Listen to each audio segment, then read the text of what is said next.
हाँ जी सर, हमारे पास सवाल में ये कहा गया है लाइक हमारे पास एक यहाँ पर एक रॉड है, वो रॉड का मास है m और लेंथ है l, और उसको हम लोगों ने रिलीज किया है फ्रॉम दी, तो रेस्ट से रिलीज किया है। उसको हम लोगों ने रिलीज किया है फ्रॉम दी रेस्ट, और कौन से पोजीशन से रिलीज किया है, उसके बेसिकली तो हॉरिजॉन्टल पोजीशन से हम लोगों ने उस चीज़ को रिलीज किया है। Right sir, is it true? तो जब ये एंगल जब आपके पास जब 53 डिग्री बनाएगा ना, तब का हमें बेसिकली सारा सिचुएशन को एनालाइज करना है। जब वो बेसिकली हॉरिजॉन्टल के साथ 53 मतलब 53 डिग्री एंगल बनाएगा, तो तब का सारा हम लोगों को ये सिचुएशन एनालाइज करना है। अगर मैं फिर से बोल रहा हूँ, एक रॉड है, उसका मास m है और लेंथ l है, राइट। और उसको हम लोगों ने बेसिकली तो रिलीज बेसिकली तो कर रखा है फ्रॉम दी, तो रेस्ट से हम लोगों ने उस चीज मतलब भाई तो वो रॉड को रिलीज हम लोगों ने बेसिकली कर रखा है, राइट। एक रॉड है, मास m है और लेंथ l है, और वो रॉड आपका बेसिकली तो कैसा रॉड है, यूनिफॉर्म मतलब रॉड है और मास m है और लेंथ l है, और उसको हम लोगों ने बेसिकली तो रिलीज कर रखा है फ्रॉम द रेस्ट से, और कौन से पोजीशन से, हॉरिजॉन्टल बेसिकली तो पोजीशन से, हॉरिजॉन्टल पोजीशन से। तो रॉड जब आपका हॉरिजॉन्टल के साथ जब 53 डिग्री का एंगल बनाएगा, उस टाइम पर आपके पास क्या क्या सिचुएशन होगा, उसको हम लोगों ने यहाँ पर एनालाइज किया है, राइट। तो अब अगर आप ध्यान दीजिएगा ना सर, अगर हमें निकालना है कि रॉड जब आपका 53 डिग्री एंगल बनाएगा जब मतलब हॉरिजॉन्टल से, तो उस टाइम का आपके पास एंगुलर स्पीड क्या होगा, तो हम लोगों ने यहाँ पर लगा दिया है बेसिकली क्या लगा दिया है, वर्क एनर्जी थ्योरम लगा दिया है, राइट सर। तो वर्क मतलब कि वर्क एनर्जी थ्योरम लगाने से ये वाला लेंथ आपके पास क्या आ गया है, तो work done by the gravitational force आपके पास आ गया है basically mg into L by two into sine basically 53 degree, mg L by two into sine 53 degree आ गया है आपके पास बेसिकली, तो वर्क डन बाय दी तो मतलब भाई वर्क डन बाय दी तो ग्रेविटेशनल फोर्स, क्योंकि ये लेंथ आपके पास क्या आएगा L by two into sine of the 53 degree, तो work done by the gravitational force आपके पास आ गया है mg L by two into sine 53 degree, और बराबर जब आप करेंगे ना तो चेंज इन दी बेसिकली तो काइनेटिक एनर्जी, तो हाफ इंटू आई आपका क्या है बेसिकली यहाँ पर ml स्क्वायर बाई 3 है, आई आपका यहाँ पर क्या है बेसिकली ml मतलब कि एक मतलब ये ml स्क्वायर बाई 3 है, आई आपका यहाँ पर क्या है ml स्क्वायर बाई 3 है, तो हाफ इंटू आई इंटू ओमेगा स्क्वायर, तो ओमेगा बेसिकली आपका जब 53 डिग्री का एंगल बनाएगा रॉड ना फ्रॉम द हॉरिजॉन्टल, तो ओमेगा आपका क्या आएगा अंडर रूट ऑफ दी आपके पास आ जाएगा 12g/5l, ओमेगा आपके पास आ रहा है अंडर रूट ऑफ दी आपके पास आ रहा है 12g/5l, राइट। अच्छा, अब अगर आपको निकालना है बेसिकली जब एंगल जब आपका होगा ना 53 डिग्री, तो उस टाइम पर अल्फा क्या होगा आपको निकालना है, राइट। जब हॉरिजॉन्टल के साथ रॉड एंगल बनाएगा 53 डिग्री, तो उस टाइम पर अल्फा क्या होगा, राइट। तो टॉ बराबर आपके पास क्या मतलब क्या आता है आई अल्फा, आपके पास ये रिलेशन आता है ना, तो टॉर्क बराबर आई अल्फा, टॉर्क आपके पास क्या है mg into L by two into आपके पास ये वाला लेंथ क्या आएगा तो cos 53, टॉर्क आपके पास क्या है mg इंटू मतलब कि तो एल बाई टू इंटू आपके पास क्या आएगा तो ये वाला बेसिकली मतलब लेंथ आएगा तो cos 53, और बराबर आई आपके पास क्या है ml square by 3 into alpha, तो अल्फा आपके पास आ गया है 9g/10l,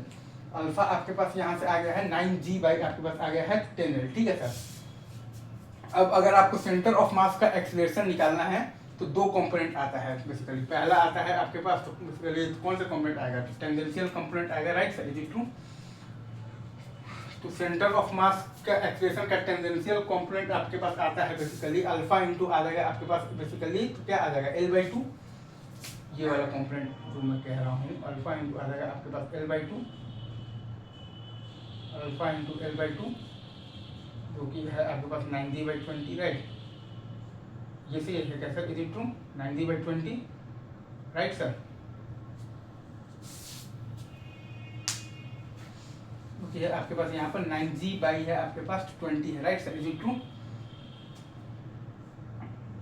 और दूसरा आपके पास आएगा बेसिकली सेंटर ऑफ मास का रेडियल जो कंपोनेंट आएगा वो आएगा आपके पास basically omega square into L by two, और वो आएगा आपके पास 6g/5 आएगा, right sir, is it true. ये आएगा आपके पास बेसिकली क्या आएगा 6g/5, right sir, is it true, is it true sir. Centre of mass का रेडियल आपके पास कंपोनेंट आ जाएगा omega square into L by two is equal to आ जाएगा आपके पास 6g/5, right. Centre of mass का रेडियल कंपोनेंट अगर आप ध्यान देंगे ना सर, वो आपके पास आ जाएगा omega square into L by two, और वो आपके पास मतलब कि आ जाएगा 6g/5 आ जाएगा, right sir, is it true. तो अगर आपसे कोई सेंटर ऑफ मास का टोटल एक्सप्रेशन बोल दे, तो वो आपके पास आ जाएगा basically under root of the AR square plus AT square कर देंगे तो आ जाएगा आपके पास बेसिकली क्या आ जाएगा 3√73 और बाई आ जाएगा 20 इंटू जी इजी, ये टोटल आ जाएगा बेसिकली सेंटर ऑफ मास के लिए, ठीक है। अच्छा, अब अगर आपसे बोल दे कि कोई आपको बेसिकली हिंज फोर्स अगर आपको निकाला है ना, तो हिंज फोर्स का 2 कंपोनेंट हम लोग मानते हैं, right sir, is it true? अगर आपसे कोई बोल दे कि आपको बताना है बेसिकली हिंज फोर्स का वैल्यू बताना है, तो हिंज फोर्स का हम लोग बेसिकली 2 कंपोनेंट मानते हैं। एक मानते हैं हम लोग बेसिकली FR मानते हैं बेसिकली अलोंग दी रॉड, और एक हम लोग मानते हैं बेसिकली FT मानते हैं basically perpendicular to the rod. Hinge force का हम लोग बेसिकली 2 कंपोनेंट मानते हैं, एक होता है आपके पास FR होता है अलोंग दी रॉड, और एक होता है आपके पास FT होता है तो perpendicular to the rod. Again hinge force का 2 कंपोनेंट मान है, एक है आपके पास बेसिकली अलोंग दी रॉड है, बेसिकली आपके पास FR है, और एक है आपके पास है basically perpendicular to the rod है, आपके पास FT है, राइट। तो हम लोगों को बेसिकली अगर हम लोग इक्वेशन लिखते हैं बेसिकली अलोंग दी रॉड, अगर हम लोग लिखेंगे ना जब इक्वेशन, तो हमारे पास बेसिकली तो क्या आ जाएगा, मतलब कि FR और माइनस आप जब लिखिएगा तो आ जाएगा आपके पास mg इंटू आ जाएगा बेसिकली साइन 53 और बराबर आ जाएगा आपके पास m इंटू AC। तो AC का वैल्यू हम लोगों ने ऑलरेडी निकाल रखा है बेसिकली, आपके पास क्या है बेसिकली यहाँ पर लिखा हुआ है ना, AC का वैल्यू है आपके पास 6g/5 है, तो आपके पास आ जाएगा बेसिकली आ जाएगा आपके पास FR माइनस आ जाएगा 4mg/5, और वो आप मतलब कि आपके पास बेसिकली बराबर है 6mg/5 के, तो FR बराबर आपका यहाँ से आ गया है बेसिकली क्या आ गया है 2mg आ गया, राइट सर, ये ट्रू। और ये आपके पास कैसे आया है, तो रॉड का हमने बेसिकली तो FBD बनाकर बेसिकली हम लोगों ने यहाँ पर लिखा है बेसिकली इक्वेशन लिखा है अलोंग दी रॉड, तो FR और माइनस mg का कंपोनेंट आ गया है यहाँ पर साइन 53 वाला, राइट। तो मतलब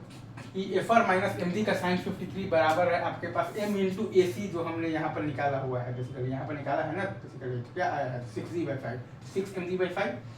तो FR माइनस आपके पास आ गया है 4mg/5 बराबर आ गया है आपके पास 6mg/5, तो FR बराबर आपके पास आ गया है 2mg।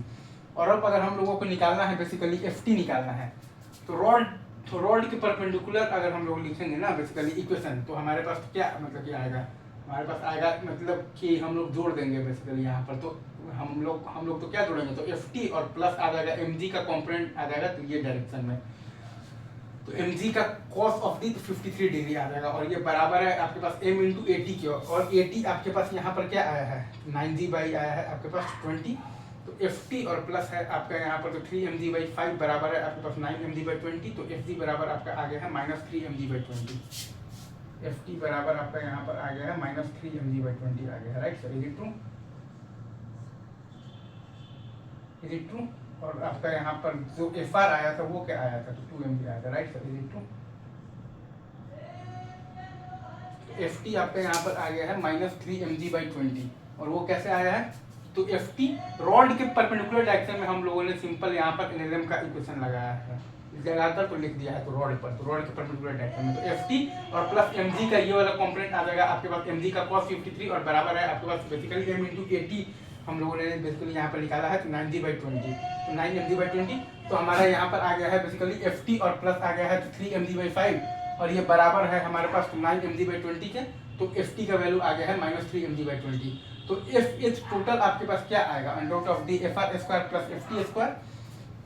तो FH आपके पास टोटल आपके पास क्या आएगा, तो अंडर ऑफ दी आपके पास आ जाएगा बेसिकली तो क्या आएगा, तो FR स्क्वायर और प्लस आ जाएगा FT मतलब कि स्क्वायर, तो बराबर आ जाएगा आपके पास अंडर ऑफ दी 1609 और बटा 20 into mg।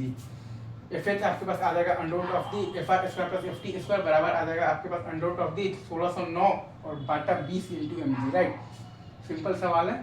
Centre of mass का आपका एक्सप्रेशन अगर आप निकालिएगा ना, तो रेडियल डायरेक्शन में आया था हमारे पास ओमेगा स्क्वायर इंटू L/2, तो वो आया था हमारे पास 6g/5, और सेंटर ऑफ मास का एक्सप्रेशन जो हमने निकाला था ना, तो बेसिकली तो टेंजेंशियल डायरेक्शन में हमारे पास बेसिकली आया था अल्फा इंटू L/2, तो वो आया था हमारे पास 9g/20। और हिंज फोर्स का दोनों हम लोगों ने कंपोनेंट ले लिया था, एक माना था बेसिकली अलोंग दी रॉड माना था हम लोगों ने FR, और एक माना था हम लोगों ने बेसिकली तो परपेंडिकुलर टू दी रॉड हमने माना था FT, और दोनों का वैल्यू निकालकर FH हमने निकाल दिया है total under of the FR square plus FT square. ठीक है सर, इजी, एंजॉय कीजिए, चलिए sir, thank you very much, love you guys.